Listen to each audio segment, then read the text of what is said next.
Hello everyone and welcome to Deep Blue Sea, the podcast. I am Jake Lewitt. And I'm Mark Hoffmeyer. And this is chapter 30 of Deep Blue Sea, the podcast where we talk about Rennie Harlin's 1999 shark-infested classic, Deep Blue Sea, one DVD chapter at a time. And joining us for chapter 30, it is our second Meg of the podcast. And of course there can be only one, because it's Meg Hyland. Meg Hyland, welcome to the show. Hello, and thank you for having me. Thank you for joining us. I find it funny that you've had two Megs and no the Meg film jokes yet. Yeah, no megalodons. No megalodons. Just two Megs. Well, we have talked about Jason Statham in the Meg being way too fit for being a drunk guy. Oh, 100%. He's just slinging bottles. Yeah. And you never see him once doing a push-up. It never happens. And yeah, he's, I think we talked about it, actually, it was with the previous Meg. It was with your wife, Mark. Yeah. We talked about the Meg only comes up on Meg guest shows for some reason. But yes, he is far too athletic, given he is doing nothing but drinking beer the entirety of that film. And also, I want to say, I made a horrible decision for this episode. I sliced my palm to get into the mindset for this episode. Not smart, y'all. Not smart. Did Very corn bad. syrup come out? Did really gooey corn syrup pop out of that? Yeah, it was really bad. And then a land shark came after me. It was gnarly. It was wild. But yeah, so now I'm bandaged up. Now, how rusty was the random piece of scrap metal you happened to be holding that you used? I went to an abandoned warehouse behind an abandoned warehouse. And They're rare. They're hard to find. The rustiest piece of rust I could find. And that's where I got it. What is we're going straight into it this week. What is the thing that Dr. Susan McAllister is holding? Where did that come from? What is it? There's some electrical wire strands coming out one end. There's a bit of cable on the side, and it's got a very, very sharp edge to it because that goes into our hand like a hot knife through butter, and it's disgusting. But what is it? Where did it come from? Why is she holding it? She doesn't reach down to pick it up.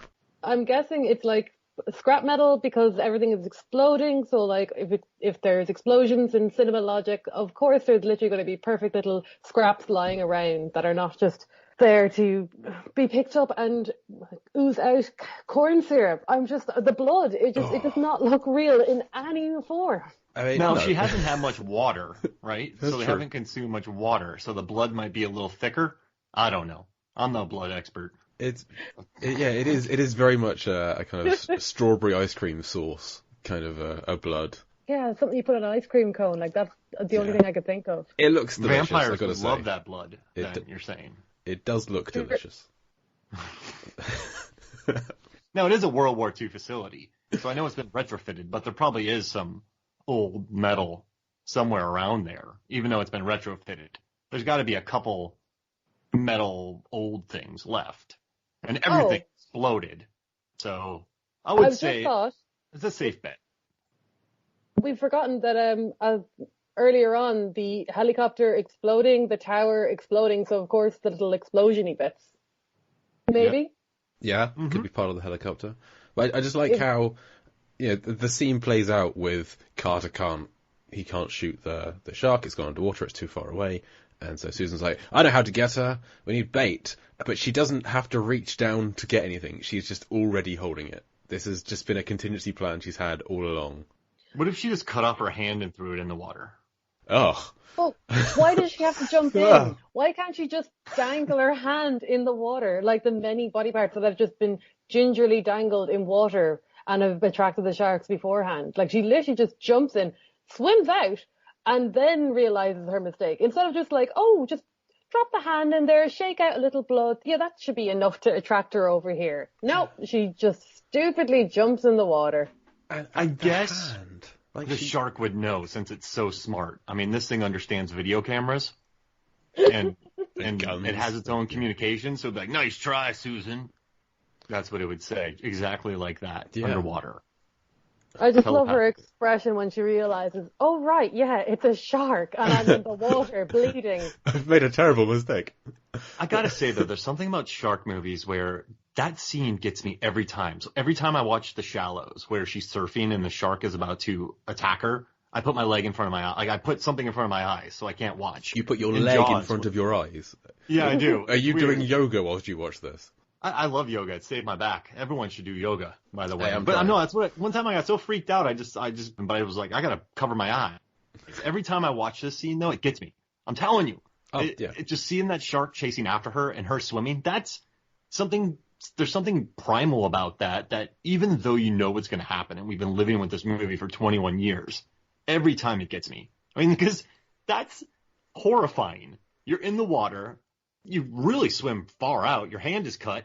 You're not a great swimmer. You're tired. And a massive, speedy shark is chasing you. It's the worst thing I could think of. Yeah, well, she swims out too far. Way too far. Given that her plan is to not die, she swims out too far. But she still does manage to make it back to the wall in time. It's just, she's let down by the faulty masonry, which, it's the Aquatica has undergone severe trauma recently, so it's entirely understandable why the ladder rung falls out. Does that faulty masonry, does that cheapen her sacrifice? Because in some movies, the people sacrifice themselves. They're saying, I'm going to sacrifice myself. I don't know, any movie that Charles Dutton is in, Mimic, Alien 3, and there's another one too. He's like, I'll save you. And so he walks to his death and gets attacked by alien or bugs. So Mira Sorvino can survive. He gets killed by xenomorph. So Ripley can survive. He goes and sacrifice. He knows he's going to die. And Where this she one, cops out. yeah, exactly. Come to mama. You're just an animal. I got to survive. Oh crap. And then she dies. And then she looks like a dum-dum. The shark dispassionately eats her too. I mean, it's 8 chomps and she's gone. So does that cheapen it? Should it have been a suicide mission? It should have been. To quote Janice earlier, she's a dumb. This is not a sacrifice. She risks herself, but she screws up a risk and ends up dying. She swims to safety. She's not trying to kill herself. She's trying to bring the shark back, and she screws up. So this isn't a sacrifice. We should applaud her for being brave and trying to lure the shark back, but it was not her intention to die.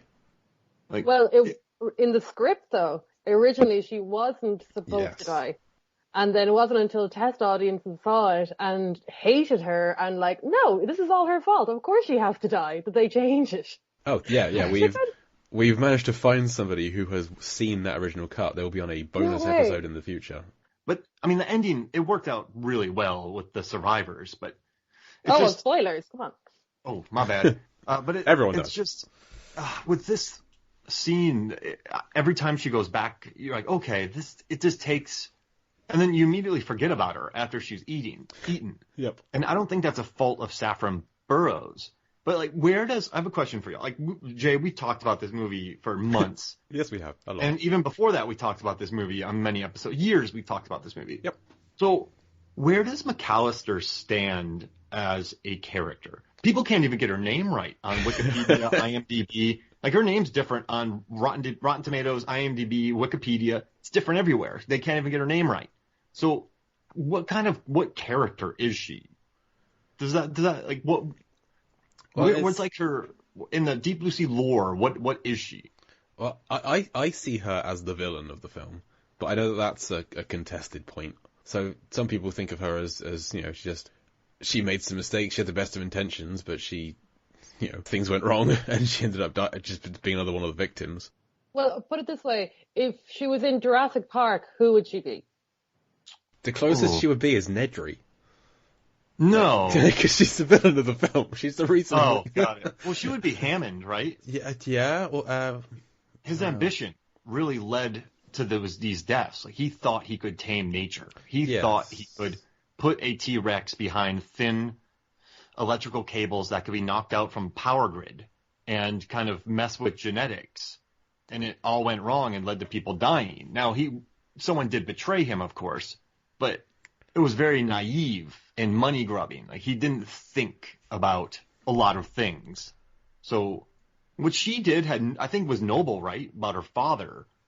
But I guess she always knew she was doing wrong because she hired these people who needed jobs. And she violated the Harvard Compact. Yep. Her and Whitlock, right? And it's just so. Yeah, I guess she's a villain, but she doesn't ring as the villain because some people don't really see her. I guess that's good for a movie that you don't need the outright villain, the black hat mustache twirling, which would be weird if that was her character. But I guess it just makes her not much of a character, if that I makes think sense. that's probably why audiences didn't really connect with her, because they didn't give her enough kind of heroic things to make her the hero, or like conflicted enough to make her an anti-hero, or just even just villainous and selfish enough to be a villain. She's just a bit of a meh, unfleshed out character. And considering the other films where Rennie Harlin, like Yeah. his only other female protagonist is Cutthroat Island, Gina Davis, which people despise. Long Kiss Goodnight. Long Kiss Goodnight. Yeah. Oh, I don't know about Long Kiss Oh, you gotta Goodnight. watch that. Yeah, Shane Oh, Black. I have watched it. Oh. I know, I have watched it. I just don't like Gina Davis that much. Oh, got it. Well, that's a shame watching Rennie Harlin's films, given that was his Yeah. wife. Yeah, sorry to interrupt. I'm very, I loved Long Kiss Goodnight, and I just kind of perked up there, so I had to completely interrupt you there. No, like there are things to love about Long Kiss Goodnight, and especially just like nice girls in the kitchen. But I digress. It's just, where is I going? I just don't think that he directs female characters the best. Mm-hmm. Yeah. Hey, we both reacted in the same way, Jay. Yeah. I mean, we love this film, we love Rennie Harlin, so we don't want to hear bad things said against him. So the fact that we don't have but wait, you're wrong, he did this, means that you're probably right. We don't really have a comeback to, other than the female-led films he's done. I've still yet to see Cutthroat Island, but I remember enjoying Long Kiss Goodnight. God love him, like he killed the pirate franchise up until Johnny Depp revived it for 5 And then minutes he and then killed it killed it again. again. Yeah. Well, that was a Disney conspiracy. They wanted the pirate genre killed off, so then they could wait 5 years to bring it back, big time. That's a really long. No, that's a lie. Don't take that for true. I could see that being a conspiracy theory somewhere. That could work. Like there's a lot of Disney conspiracy theories. But I mean, actually, remember how huge Pirate was? I'm not going to digress too far, but that was a huge movie. Oh, that was everywhere. But it's great. It's a really It's been It's a tarnished fun by movie. it's been tarnished by the terrible sequels. But I really enjoy the first 3 of those films. I went to see the third one in the cinema. Like they were very popular. Oh, the scene with all the crabs, the pebble crabs. I freaking love that scene. It's nuts. But I really Going love over that. to the edge of the world. Yeah. But that's another movie. But I think, now that I'm thinking about it, you're really right about McAllister. And so there's a scene where they're taking Jim Whitlock out, and she just tells everybody, I'm not that kind of doctor, and she doesn't really help. Yeah. There and then are later on- scenes where, I mean, she has like the strip down, that's so gratuitous, you can't even count that. You just feel bad. That's like dehumanizing of the character. But yeah, they don't give, I mean, but I guess if you look at Aliens, you have Ripley surviving, but then the other character, I guess, she just kind of, she was kind of like the helpless character. But this one, it's just interesting. She never got the hero moment or she never got the sacrifice moment because she wanted to survive. So then she just kind of looks dumb. So it's just an interesting way to treat the antagonist of the movie. Yeah. I think we can agree. I know he doesn't feature heavily in this scene. Is the hero of the story is LL Cool J, like through and through. Mm-hmm. Hey, he wakes up, he raises an eyebrow. That's some gold preacher moments you have in this chapter. That eyebrow raise. Oh man, Dwayne Johnson ripped that off. That eyebrow raise. No one's ever woken up like that from Yeah. a blood loss coma. When I opened, But like that's I another passed thing out with after my hand McAllister. thing. I did not wake up like that. McAllister like says earlier on, yeah, I'm not that kind of doctor, as in like I'm not that kind of doctor. But yet she patches up LL Cool J, no problem. So is she that kind of doctor or not? She learned very quickly. She did not like Jim. How's that? I'm not a Swedish doctor, I'm an American doctor. Damn it. Maybe, like see, that's something that could have benefited. Like maybe just make her more villainous. Like maybe she wanted to take all the credit for the shark research and she wanted to kill off Stellan Skarsgård. Or if she'd engineered the sharks to be attracted to cigarettes, knowing that Jim smoked. Oh my gosh. She set him up. That'd be amazing. Just like Carter killed Scoggins. Yep. McAllister killed Whitlock. Whoa. We have 3 conspiracies going right now. Nothing but, yeah.